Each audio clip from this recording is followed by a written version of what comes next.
If you know you love kissing, please, you need to watch this interview, because what this physiologist is about to say right now is going to make some of you very uncomfortable. If I happen to have the kissing disease, immediately I put this in my mouth and bring it out, and my friend collects it and use it immediately. You might end up contracting this thing. No? The spleen is a gland in your body that helps to filter blood.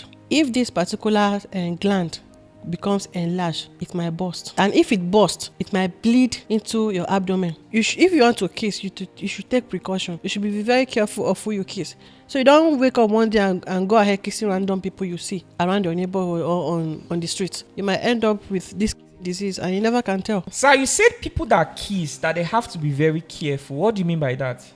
Yes, what I mean by people that kiss have to be very careful is because there's an infection called infectious mononucleosis, which simply means kissing disease. Yes, it's something people are not actually aware of. So we have kissing disease, infectious mononucleosis. This to tell you that it's more like of a viral infection, and there's a particular virus that causes it called the Epstein-Barr virus. That's the particular virus that causes this kissing disease. Now, if you're the type that maybe enjoy kissing, and without kissing you can't do and all of that, is something you must take note of, because I'm very sure that about 92% of people are not even aware about this infection called infectious mononucleosis, which is generally called kissing disease or mono. Yeah, it's in existence, but people are not aware about it. People are not aware about it. Wow, this is something that I've never heard in my life before now. So, people that kiss, what is your best advice for them? People that enjoy kissing. That's why I keep saying that sometimes it's actually advisable that even before you do some certain things, try as much as to even go for a test. At least you must not be sick before you go to the hospital to see a doctor. You can go for a routine check. Check your heart, check your lungs, check your chest and all of that. You can do a routine check. So for those people out there who actually love kissing, at least if you want to kiss, you should take precaution. You should be very careful of who you kiss, so you don't wake up one day and go ahead kissing random people you see around your neighborhood or on the streets. You might end up with this kissing disease and you never can tell. What are some other diseases that people do not believe exist? And these are things that anybody can, people can actually get it by doing something so usual, so normal. Okay. Just like kissing. Yeah. Okay. For example, now we even have, HIV is very popular. People know about HIV, but sometimes there are other parts of the country who are not properly sensitized. They are not aware about HIV. Yeah. I don't think there's anybody on social media right now that doesn't know it. Yeah, you are right though. But if you go to some interior villages, I understand what you mean. There are people who don't know. There are people who don't even know what is. So when they start seeing certain symptoms, they feel like it's a spiritual thing. Exactly. And one thing with HIV sometimes is that when a person have HIV, if you get exposed to it, sometimes it takes 2 to 4 weeks before you see symptoms. So but sometimes it can be asymptomatic, which simply means that you might have it and you might not even see the symptom on time, but it's already in your system. So that's why creating awareness is very, very important. Is there a possible way someone can have HIV and later on not have it anymore? Yeah, I think it's very possible. Do you know why? Why? Now, for example, if you're exposed to HIV, there's something we call PEP, post-exposure prophylaxis. Okay, it's more like when you're exposed to HIV, those are kind of a medication that maybe a doctor or a professional medical doctor after clinical examination might want to give you to take after 72 hours of exposure. And when you take it consistently for like maybe a month, the viral load will be suppressed, and before you know, you might even find out that you're no longer having the HIV again. You can't trace it. That's why after going with PEP, post-exposure prophylaxis, when you're done with your medication, at least a week after also, you're supposed to go to the hospital to also see as much as possible you can go for test to check if the virus is still in your system. But the way you're explaining it, you're sounding like HIV already has a cure. And you have to be very careful with what you say because of the people watching. Yes. What I'm trying to say, HIV does not have a cure. It's based on management. Okay. Yeah. What I just called now, just like a prevention. Yeah. Yeah, what I just mentioned, PEP, is just like a prevention method of HIV. That's why we have. Oh, Yes, yeah. So somebody can contract it, but if you take that prep so quickly, yes. You it can do you understand? deal with it. Do you get? Okay, makes sense. Yes, you might not be aware of the person you met. Mm-hmm. In your mind, you might feel like maybe you are exposed. Okay, that is okay. Let me take PEP, post-exposure prophylaxis. When you take it, it's clear off. It's clear off. It's just like a way of preventing yourself from getting it into your system. Yeah, into your system. Yes, Okay, that makes sense. It doesn't mean But that if you don't do that initial stage and the thing now establish itself as HIV, it's part of you. It's part of you. Why? Because that post-exposure prophylaxis, that a doctor might prescribe to you, a qualified medical professional might prescribe to you, is just given to you just to take maybe within 72 hours. After 72 hours and you take it, it might not work again. That's how some medications are made. Yeah, so that's why I'm talking about that. So now for people who might have maybe hepatitis, for example, I told you that this hepatitis basically can be caused by a viral infection. Yes, hepatitis is there. Some people are not even aware there's hepatitis. That will also the way we have kissing disease as well. So for kissing disease, if you have a kissing disease, there are symptoms that you might be having. You might be having symptoms like sore throat, fatigue. That means extreme tiredness. You might be having symptoms like that too when you have it. And if you also have it as well, this kissing disease, you might be feeling muscle aches and weakness. Yeah, they're also sign. These things you are mentioning are just like things that can happen to anybody for being even stressed in the first place. Exactly. Why don't you go in details to talk about? Because if you just mentioned fatigue, tiredness, body pain, someone that has malaria can think that okay, that's exactly. Those are more like symptoms that can mimic. That particular symptom I just mentioned can mimic many other symptoms. So, yeah. Yeah, that may happen to somebody. So what are the other things that they have to see before they know that? Especially the sore throat is very important. Okay. Yeah, it's very, very important. So they will also put that into consideration. But what must be put in place is that many of us don't know when we are exposed to this particular thing. Yeah, because you might have it now, and the symptoms you are having might be maybe malaria, typhoid, and all of that. So that's what makes this particular one a bit dangerous, because you might not be able to detect on time that this is what is happening to me. So if you don't go for checkup, for hospital testing, to see a doctor, you might not know what is wrong with your system, and that becomes, with time, it might pose problem to your health. Yes. Apart from that, the fact that this kissing disease have symptoms. Now there's something we call splenomegaly. That's more like enlargement of the spleen. The spleen is a gland in your body that helps to filter blood. If this particular gland becomes enlarged, it might burst. And if it bursts, it might bleed into your abdomen, causing internal hemorrhage. That means bleeding in the visceral organ. Just like in your abdomen, there's bleeding, there's blood everywhere. And that will need urgent medical attention so that they can get rid of the internal hemorrhage. Because if they don't, it might lead to another problem, which could even lead to death if care is not taken. So that's how dangerous this splenomegaly is. I know you might have heard about red blood cells, right? Now, our red blood cells actually takes about 120 days in the body system. After that 120 days, they need to be destroyed so that a new one can come up. It is this spleen that they are destroyed inside. That's why basically sometimes we say that the spleen is the graveyard of red blood cells. So the spleen is a very major gland in the body as a woman. So if the disease is already into you and you are not aware of it, it might lead to something else. Especially the spleen will suffer it more, because it might lead to the enlargement of the spleen, and that will become a health challenging issue.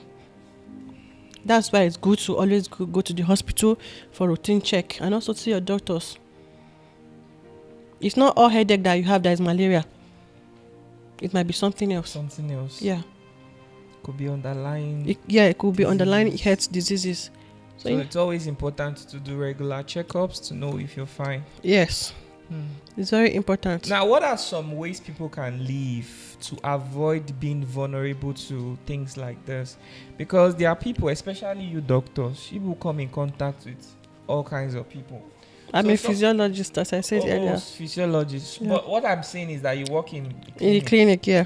So you handle patients, do you? Yeah, I do ECG procedure for them. Okay, so somehow you get exposed to all kinds of people. Yes. Do you understand me? So how can people, especially bankers, if not that COVID-19 came, we started seeing bankers using nose masks. We have markets women and people that do jobs where they get to deal with people like waiters. I don't know if you understand what I mean. How can these kinds of people protect themselves? What kind of lifestyle? I hear that if your immune system is strong, sometimes even if you come across somebody who has hepatitis or HIV or any viral infection, it might be very difficult for you to get it. Okay, now another thing I would like to let you know regarding the question you asked is basically the fact that maybe, for example, I'm still focusing on the kissing disease. If there are many ways this kissing disease can be transferred, the major one is through kissing. The secondly is through sharing up of your cooking utensils. That's the reason why you see that I brought this spoon outside. If me and you are eating now, and maybe I tend to have the kissing disease, I eat with this spoon. I remember back then in the village, we used to have friends, right? You eat with this spoon. Your friend, please give me, I'm hungry, and let me they'll try it. If I happen to have the kissing disease, immediately I put this spoon in my mouth and bring it out, and my friend collects it and use it immediately. You might end up contracting this thing. What about people that eat eba? They will round themselves eba and soup. They'll use their hand to take eba. Everybody is dipping their hand, put it in their mouth. The saliva is going back into the soup. Yes, the major thing is the saliva. Can they contract hepatitis or any disease through that? Okay, you know that, for example, hepatitis can be gotten through bodily fluids, right? And through blood. And sweat is one of them. Even saliva too. Yeah. So it's also one of them. So one can contract it from that. It's likely possible. But you're not so sure. But I'm not so sure about it because it's something I've done before while I was growing up. I've eaten from plates with different people before. Yeah. So that nothing happened to me. And look at me here. Yeah. So I've seen situations where somebody has hepatitis, but the rest members of the family don't have it. But they all live together, they share the same spoon. Sometimes they don't even have that sense of awareness that, this person has hepatitis. Okay. Like, they know, but they are mostly not conscious about it. So they live freely with that person. They share almost everything with that person. But they themselves, they've never had it. So sometimes when I hear these kinds of things, now makes me worried about how diseases spread. If what we've been hearing about how diseases spread is actually the way it really spreads. Or some people just have really, really strong immune system that they don't contract something like this. Or maybe sometimes diseases expire at some point. I don't know. That it no longer becomes contagious again. I really don't know. I believe that any disease that is contagious will actually be contagious. Like this kissing disease I told you. If a person who has it should cough or sneeze now, and the fluid maybe make contact with your body, you might end up getting it. This thing you're calling kissing disease, what's the name again? Infectious mononucleosis. Infectious mononucleosis. Yes. Yeah. So we need to be very careful because it can be spread through kissing. It can be spread through coughing and sneezing. With an infected, if the person is affected and maybe you are close to the person, you might end up having this thing. And the worst part is that most of the viral infection, they don't actually have a cure. That's the worst thing. So when you have a viral infection and you see your doctor get to examine you, get to check you up, and you might end up getting prescription to manage yourself. I interviewed a guy recently that said virus. I think I watched this. He said virus does not exist. Yeah, I heard when he said. Did you watch the full video on YouTube? It's like an hour long. No, I didn't watch it on YouTube because I heard he took his time to explain. But me, I'm not in that medical field, so okay. I am not in the position to tell if what he's saying is true or false. I listened to him. He said that virus does not exist, and all of that. Was listening. I was like, okay, What do you have to say about maybe it could. See, some people's immune system are very strong. That's just the fact. Some people have strong immune system. that? He said that the way, if you go to the lab, Yeah. they say he talked about how bacteria are discovered. Easy bacterial infections are discovered, right?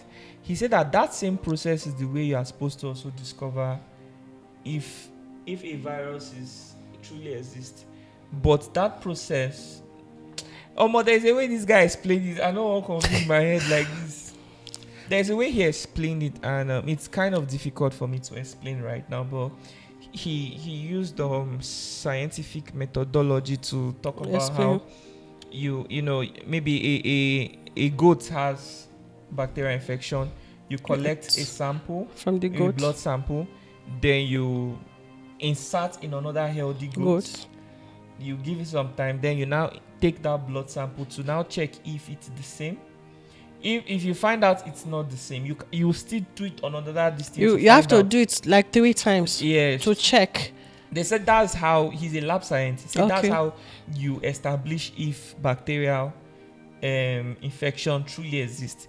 But that same process, it has not been established that virus has been discovered in that same process.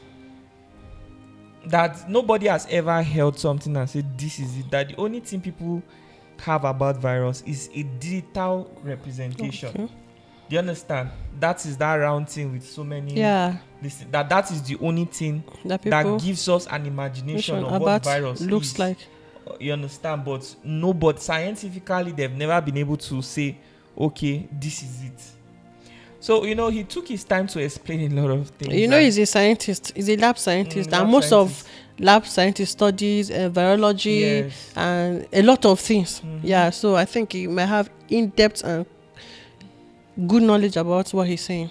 Yeah, so I won't say. A lot of people were so mad about the video. I saw comments. I had to take it down on Instagram because people felt it was misinforming people. Okay. But then I left it on YouTube because YouTube is a searchable platform. Yeah. So for people who want to do research, people who want to hear people's other opinion, they can go to YouTube, search about viruses, and that video come out, and they'll hear about this young man. So, but Instagram, it's more like you're pushing a narrative. Yeah. You understand? So I just had to delete it. Is there anything you would like to talk about again? Yeah, even from based on the same hepatitis. Now, there's something I wanted to talk about. The hepatitis itself, I told you it's caused by a viral infection, right? But there are some factors that can trigger it. There are some factors that can trigger it, like toxins. Toxins. What's toxins? Like poison. Yeah, toxins. Yeah. Okay. Like toxins, they are also one of them. If there is, one of the function of the liver does what we call detoxification, right? So if the liver fails to do that, all those toxins might build up and might lead to maybe inflammation of the liver.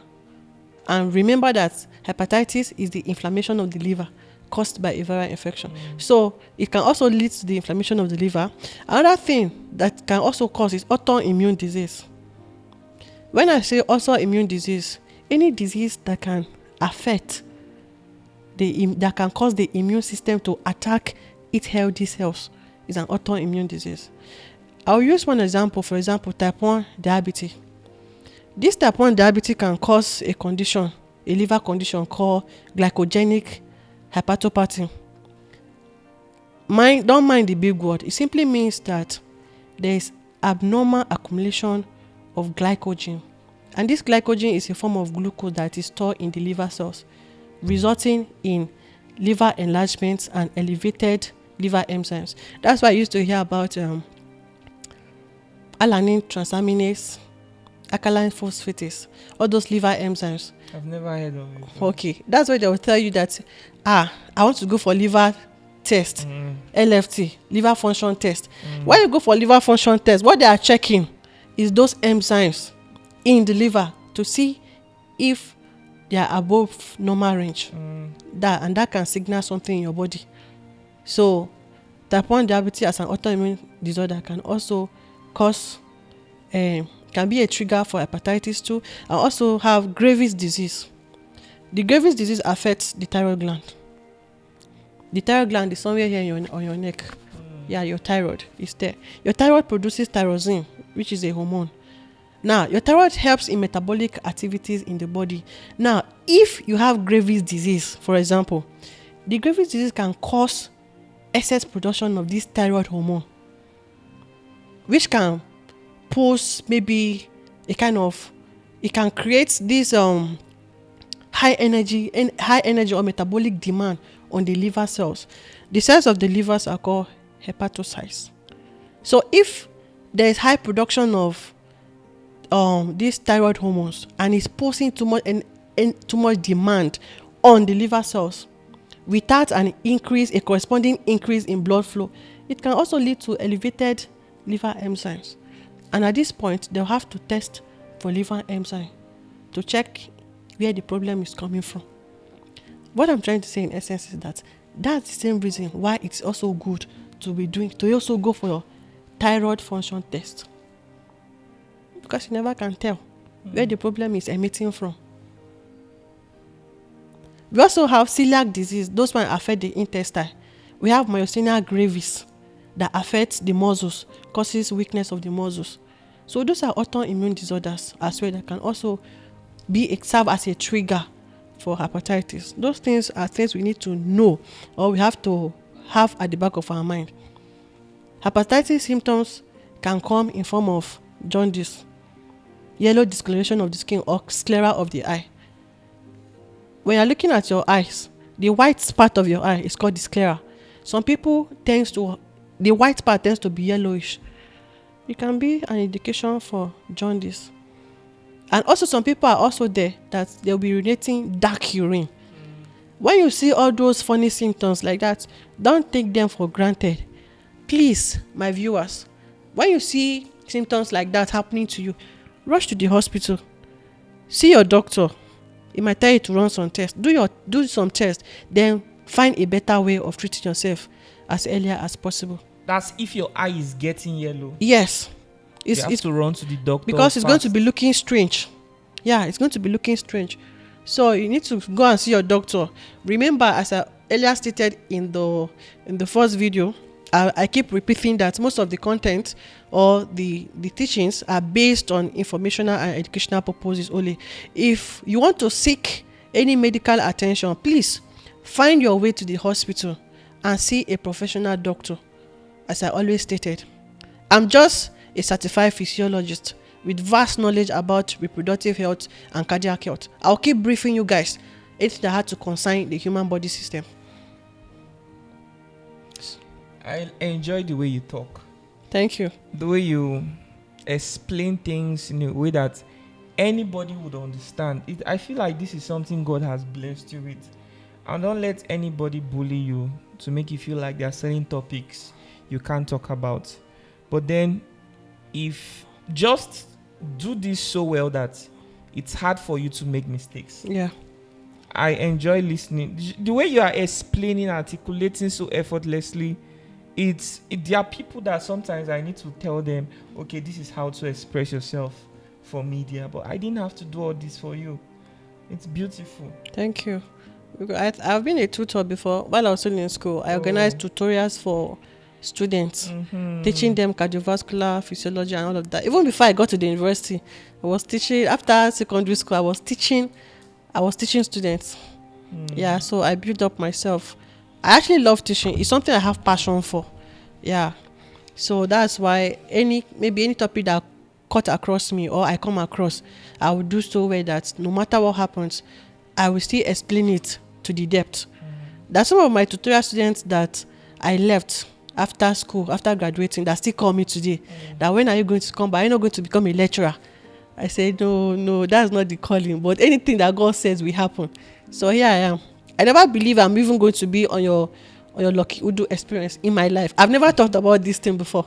I've never seen myself sitting down here or getting to know you in real. So I think God have a purpose why some things happen sometimes. Yeah, build yourself. You could even start a YouTube channel. Do you understand? I now, YouTube is not something I really recommend for everyone because it is not easy as certain people make it seem. Yeah.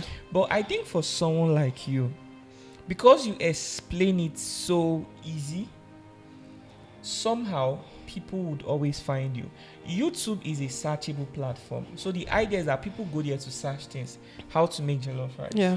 How to change my car battery. So if you can search a list of topics that you think people should search or people should know, and you are consistent, people will discover you. And most times, posting on YouTube is not because you are trying to make money. Sometimes you can get lucky and you don't know who will stumble upon it from a different country and feel that, you know what, I think there's an opportunity for you to, you can't tell. So you are putting yourself out there to the world. You are not confining yourself to just a classroom with people who might not even know the value of what you are teaching them. But you are putting yourself to the world beyond classroom, beyond where you work. So it's my best advice. Don't do YouTube because you are trying to make something. It might not come.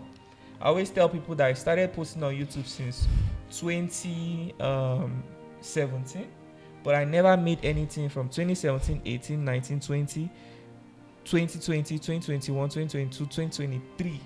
Now I've ever got my first YouTube paycheck. 8 years after. Do you know what that means? Consistency. 8 years of sweating, sacrificing, taking loans, selling properties. It was a lot. So I'll just advise you to start. Just do it for passion. Someday you will not be able to believe. Maybe see Aproko Doctor how he started. At first, nobody really noticed him, but at some point, today now he's somebody that everybody tags him. Yeah. What do you have to say about this? He always likes to make videos about. So, and I don't think there are so many people occupying that niche in Nigeria. So I feel that for someone like you, you know what? We need to have more interview sessions, maybe that way. But the only problem is that since you're not a doctor, a lot of people will challenge you. Yeah. That's the problem. But if there are things you can talk about, it might not even just be only about what a doctor should say. Yeah. It could just be something somebody who is knowledgeable should talk about. Yes, I think that I have a lot of things that even relate to my... You can be talking about these things, and from there you build that, people get to see you, know you. Yeah. And, before you start building your community, you start... I don't know if you understand what I mean. So there are so many things to talk about. I like the way he talks. Because he explains himself so easy. Because at times, there's something we call SpO2. It's one small device we used to check pulse and level of oxygen saturation in the blood. So there was time I was at work. I was just sitting down. I look at the instrument. I was just playing with it. Just let me make a video with it. That's how I pick things and start talking about them. Yeah, so that's how I do my things.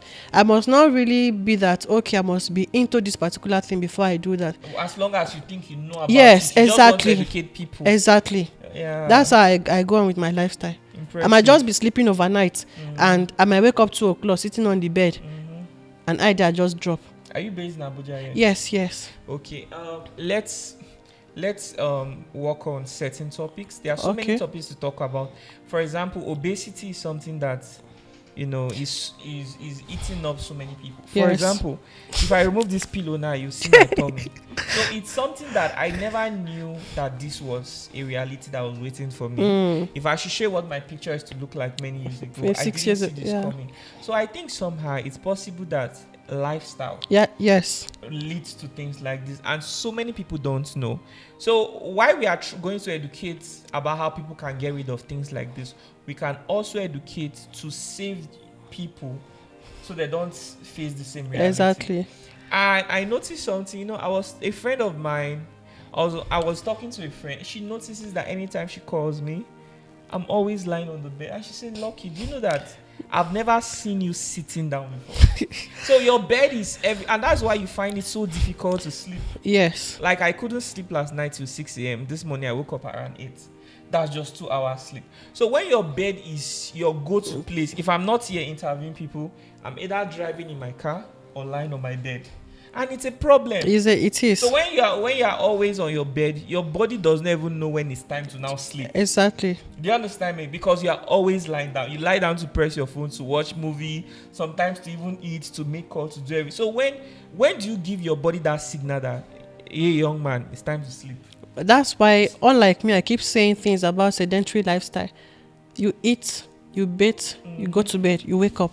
You don't do exercise. You don't even stroll around. You just go to your car and drive out. At least try to walk out. That's me. I'm very glad that I can see what is in front of me, this TMT. Okay. Yeah. It's very, very good. Why are they laughing? Very, very good. There's a reason they are So laughing. I feel like by the time I begin to make money or I have my personal house, I'll buy things like this too and keep in my house for money exercise. So in the hospital, we also have this in the hospital. It doesn't cost so much. Yeah. So we try to check for exercise tolerance. How long can you do exercise? How long? What is your strength that you can take when doing exercise? The problem is I don't use any of these things. So That's one of the things. So sometimes I do tell my staff, let's go for strolls in the evening. So they accompany for evening stroll, can stroll for like 1 hour. Okay. And that helps. Yeah. But to just consciously come here and start, it's really nice. I don't. So on that thing, I've been procrastinating from going to the gym. You have a question? Oh yeah, bring it now. Nobody will hear you from there. Come here and ask your questions.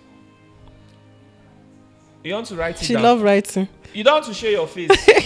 Okay. So, there are so many topics to talk about. Obesity is there. People struggling with different types of addiction. Yeah. Do you understand?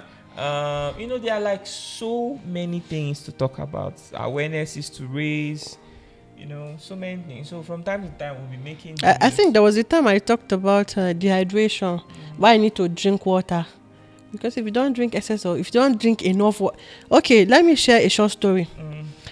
I traveled from Calabar to Maiduguri. That was how I was posted for my NYC. I camped there. But the weather was something different. I've never been in Maiduguri before in my life. So for me to adjust to the weather, it was a problem. So most of us that went to camping there, we end up going to the bathroom. Whenever we are urinating, we are shouting. I've never experienced it in my life before. Ladies will be urinating blood and come to the camp clinic. That this is what is happening to me and all of that. Not until they discovered that it was the severe dehydration that was causing that to happen. So when I was in camp, I was in the clinic. I'm a physiologist. See, I'm so happy that I studied physiologist and I'm very, very proud about it. Anywhere I go, you ask me from now till tomorrow, I'll be proud to tell you that I'm a physiologist and I'm very happy about it. I know where my physiology have took me to. It has granted me access to work in some health care settings where I'm permitted to go to surgery room to watch surgery live and direct. So while in camp, some ladies will come urinating blood. Some guys will come shouting, my penis, I can't pee. They'll be shouting. Even me, it happened to me. I'm a living testimony. A witness. I'm a victim of it. It happened to me. So not until one of the doctor in the clinic told us that this is actually severe dehydration that is disturbing us, that we should drink too much of water, but we should avoid too much of cold water. We should just buy pure water and be taking. In camp, you buy ice and mix maybe Coke or Pepsi inside and drink. He said most of us should stop doing it, that we should just drink normal water, buy a bag of pure water and take it. It's going to help. I started this not up to 1 week. My pain I was feeling on my genital when urinating vanished. So at some point you felt it was gonorrhea. I've never met with any girl like I've not been exposed. All your life. Do you understand? Before going to camp and all of that. Okay. Yes, I've not been exposed. So I cannot just have that just overnight. So when it told us that and we started drinking water, everything went. And I feel alright because at some point I had to call my mom in Abuja and tell her that this is what is happening to me. They were scared as only child. You understand? So that's one thing. So sometimes we need to be very careful and very, very careful. So drink enough of water because water is healthy for your kidneys. If your kidneys don't have enough water, if they don't find enough water, doing ultrafiltration is a process in the kidney.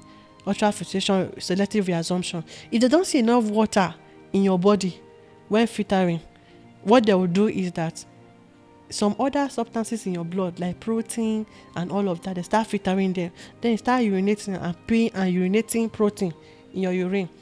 And when you keep urinating protein in your urine, it can be an indication for something. Sometimes it can be indication for kidney stone. From there, you start urinating blood. Kidney is in problem. So we need to, that's why water is very essential. For my viewers, for those of you watching me, I would even advise you to always drink much of water than soda drinks. Yeah, most people dwell on Pepsi, Coke, soda, but water is more preferable. So try as much as possible to drink much of water to keep hydrated and keep your kidney in good health. Because if they tell you how much dialysis costs now, It's a lot of money. it's a lot of money. So a staff of mine has a question. She said, what do you have to say about patients with hereditary conditions like people that develop inherited diseases? Okay. For example now, do you know that diabetes can be inherited? Yes, some people can inherit that. That's why sometimes in the hospital, a professional doctor might, when they discover you have diabetes, they'll be asking you a question during clerking. They'll be asking you family history of diabetes. Do any of your family member have diabetes before? Those are things can be genetically passed on to you, even hypertension too. We have primary hypertension and secondary hypertension. The primary hypertension is this type of hypertension that it's due to lifestyle sometimes, meaning that your high salt diet. If you're the type that take too much of salt content in your food, you might end up developing hypertension with time. It's just like you have water and salt in your body system, because in your body system we have sodium and water. There's a hormone called aldosterone. The aldosterone is a hormone that helps to absorb water and sodium in your body system. So imagine consuming excess of this salt content in your meal. It will also double the amount of the sodium in your blood, thereby causing you problem, and which can cause increase in extracellular fluid volume. Before you know it, you discover that you are ending up having hypertension. Problems start. Lifestyle. People that smoke, that take tobacco, another thing. So those are things we need to limit. We need to avoid them. Now, when somebody has a hereditary disease, is it possible to fix it that it doesn't pass on to the next generation?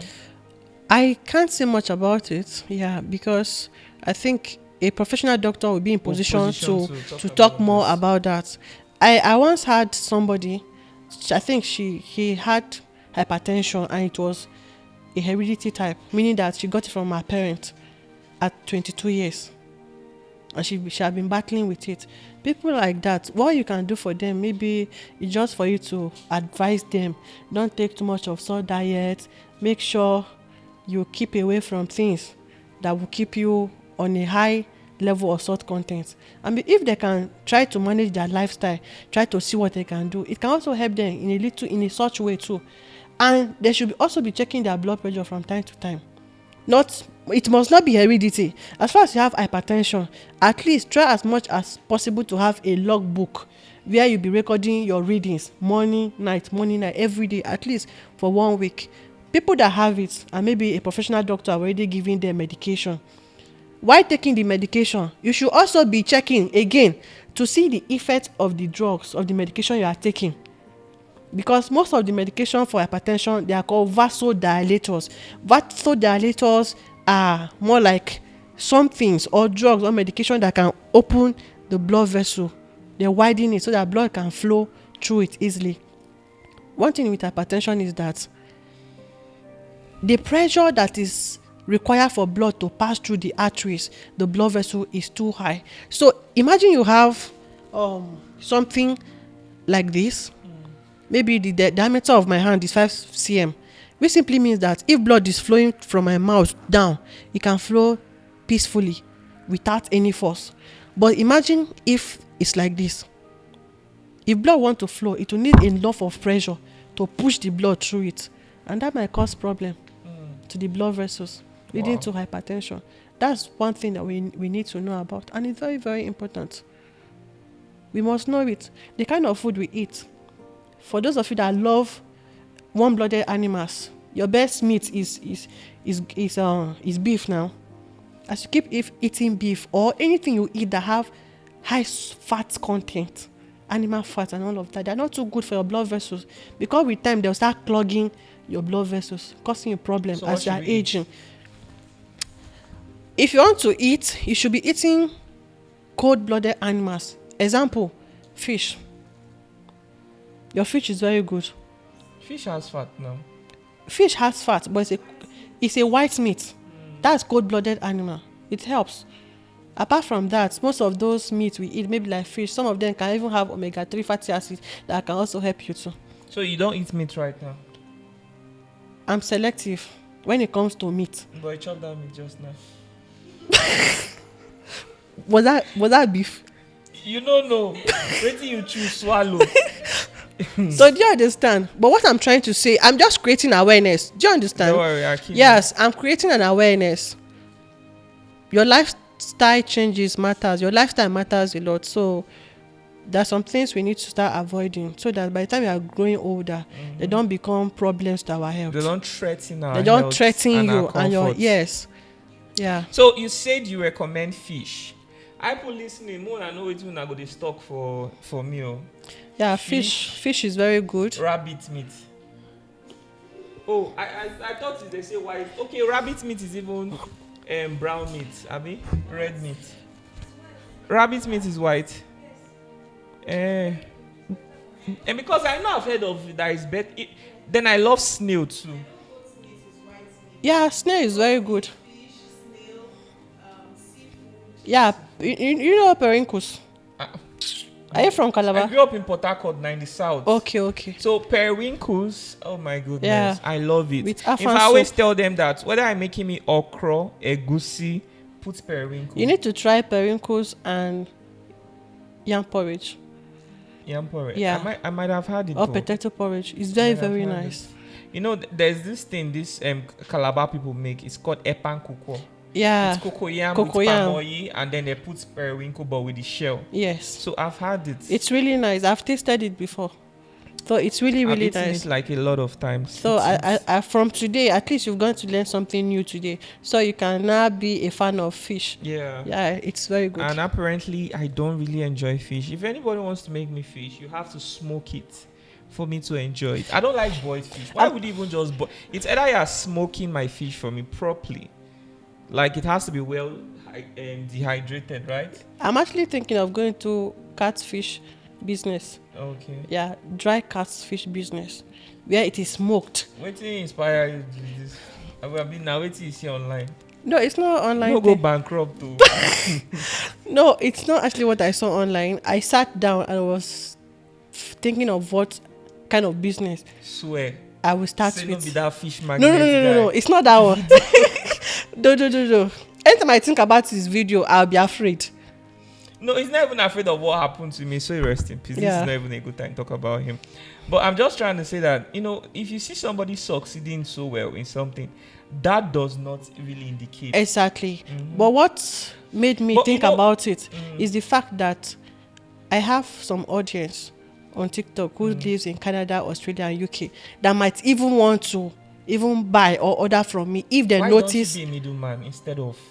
There's always somebody who sells it at a very affordable price Okay. that is not exposed as you are, that does not even have the opportunity that you do.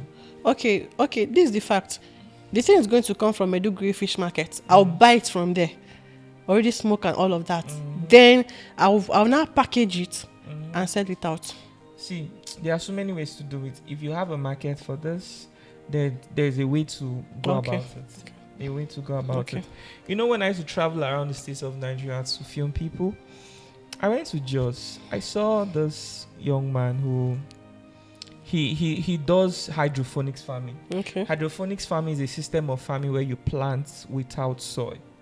Okay. And you know, I filmed him, posted it on social media, and goodness, the exposure that guy got. I received a call from Anambra State government. I received a call from, I cannot tell you how many governors called me because of that video. Everybody wanted this young man. I even brought him as an instructor on my academy because my second company, apart from media, is an academy where people go to learn skills.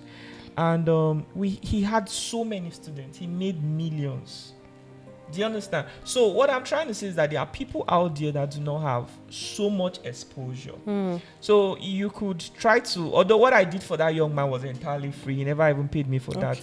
Everything was, I'm sure he will never forget me. Yeah, it will not. So what I'm trying to say that there are so many people that are doing that business.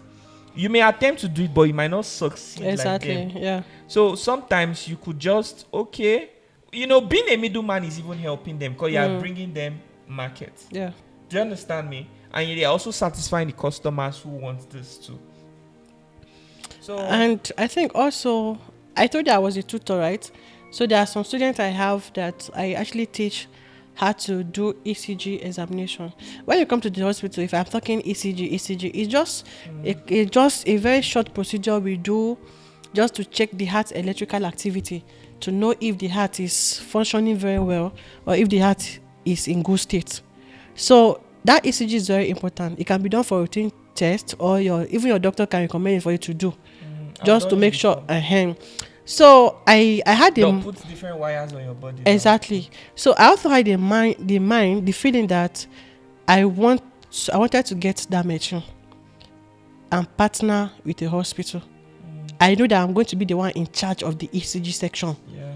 So that if we're working based on percentage, I will understand. But I'm already sure that the machine belongs to me. So I can't. How expensive is this machine? When you want to get a new one should be around 3.5. But I had one of my oga who trained me in teaching hospital in Calabar. Recently, about 3 weeks ago, he posted one on his WhatsApp status. I think he might be having family emergency. So he said he wanted to sell it out. I then asked him, how much do you want to sell it? He told me 700,000. So I was like, so I had to make contact with some of my friends in UK. I'll talk to this one will send me that I'm having a project at the moment. I don't think it's not so expensive now. Yeah, but you need take loan now. Talk to your mom. Talk to people. Sell off a property. That is how you know if you truly want something. It's actually when you have a property you can sell. Actually, my mom is a teacher though, a primary school teacher. Yeah, so I'm the only child. Okay. Try to see how I can. Okay, you're still trying to find your own footing too. Exactly. Okay, I'm not. Forget about the every. No, it's okay. Yeah. I mean, like we are all trying to chase exactly. Now. So I understand. I'm just the one like everybody want to look up to, and I need to. Yeah. So this machine now, 700,000. What is your plan? If you have like, because you don't know who is watching that might just be interested to. So if I basically could get the ECG machine, for example, now, as I earlier said, I might look for a hospital and partner with them. You found one first. Okay, fine.